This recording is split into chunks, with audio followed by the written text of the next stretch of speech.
अगर आप भी चाहते हैं कि एसएस फिल्म्स मोतिहारी के ऑडियो वीडियो सबसे पहले आप तक पहुंचे, तो इस चैनल को सब्सक्राइब करें और साथ ही बेल आइकन को दबाना ना भूलें।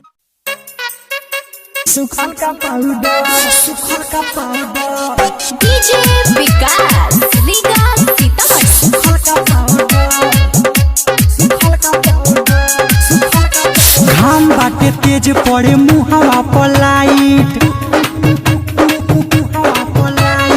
ऊपर से पहले बारू जीन्स अपना टाइट। हाँ घाम बाटे तेज पड़े मुहावा पर लाइट, ऊपर से पहले बारू जीन्स अपना टाइट। चीज भीज के हो जाए तारा तोर तो लगा ली हो सुखल का पाउडर। गोरी गोरी नहीं लसर फसर तू लगा ली हो सुखल का पाउडर। सुखल का पाउडर हो, सुखल का पाउडर हो, सुखल का पाउडर। चीज भीज के हो जाए तारा तोर तो लगा ली हो सुखल का पाउडर। गोरी गोरी नहीं लसर फसर तू लगा ली हो सुखल का पाउडर। माँ वैष्णो रिकॉर्डिंग स्टूडियो डीजे विकास लीगा सीतामढ़ी।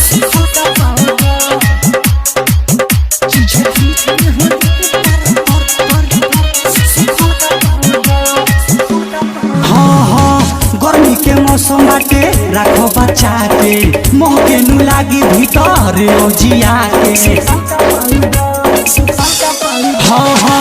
गर्मी के मौसम बाटे रखो बचा के, मोह के नु लागी भीतर ओजिया के। तू गुजर बाड़ू हो बाबू जर तो लगा ली हो सुखल का पाउडर। कोरी कोरी नहीं लसर फसर तू लगा ली हो सुखल का पाउडर। डीजे विकास लीगा सीतामढ़ी। माँ वैष्णो रिकॉर्डिंग स्टूडियो दिल्ली। आए हाय इंजन फेंकत हुई तोहर नुधा हो, निर्मल जोगेश के तू मानो सलाह हो। इंजन फेंकत हुई तोहर नुधा हो, सौरभ जोगेश के तू मानो सलाह हो।